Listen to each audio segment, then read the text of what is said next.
Yeah, I mean, I've not seen what you're proposing. You haven't seen the fall off in the polls. You haven't seen the reports of discontent in the Democratic Party, House Democrats, Senate Democrats. I've seen it from the press.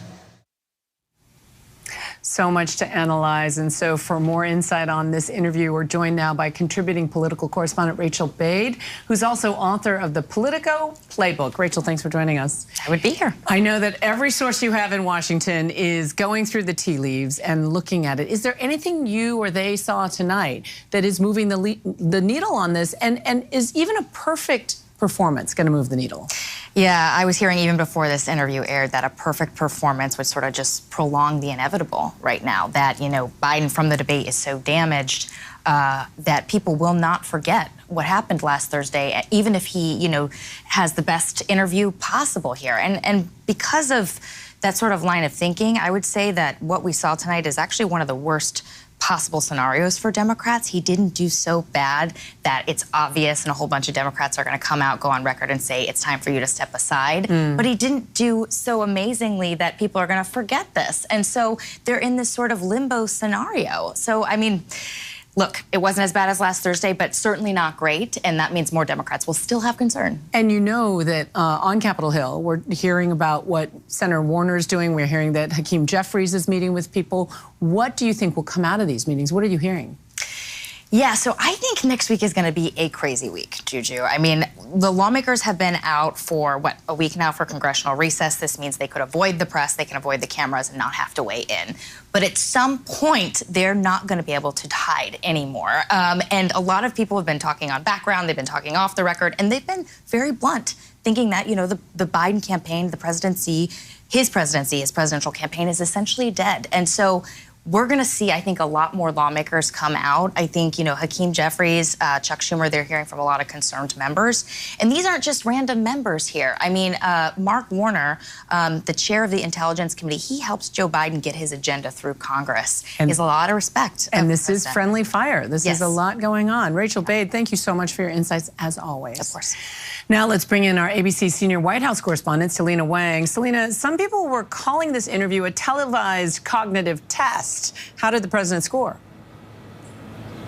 Well, look, this certainly did not quell the panic within the Democratic Party. In fact, it may have increased the schisms here. Now you have the camp of those who think that the president was just fine, that this is how President Biden normally is. And then the other camp who believe that this really underscores the challenges of his candidacy, that he didn't do enough to turn this around. I've been speaking with some donors and allies here who say that this didn't really change the status quo. Yes, it was far better than he did on that disastrous debate, but he didn't do enough to stem the damage here. And you, of course, have lawmakers, donors, and allies who are really waiting out on the sidelines, watching to see how he does in these rallies, in this critical interview, to decide if they want to continue supporting the president or if they want to join the growing chorus of those who are publicly calling him to step aside. And how united is the support inside the White House? What are you hearing from your sources about how the president's interview went tonight?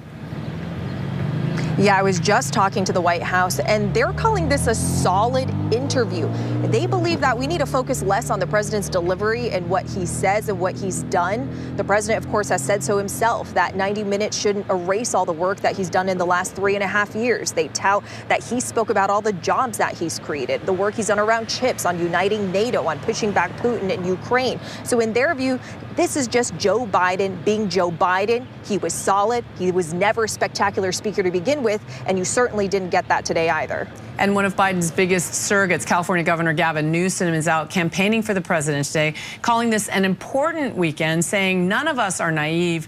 What are Biden and his advisors looking for to determine whether the campaign can recover from all this?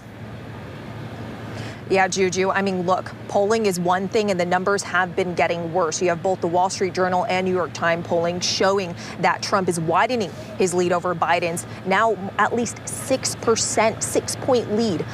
this is the spread, and it is growing. But of course, for the inner circle of the advisors to the president, they are still strongly standing behind him. They still believe that he is the best chance for the party to defeat Donald Trump. In other parts of the White House administration and other donors and ally circles, however, they believe that this inner circle is too tightly around this president and that they aren't hearing all of the criticism from the outside and that they're being too dismissive of it. But really, Juju, like you said, this is really a make or break it moment for the president, and he needs to continue to perform in these coming days. As I've been hearing from allies, it's not just one okay interview, one good rally. It's a successive string of days where the president needs to show that he has the stamina and mental acuity.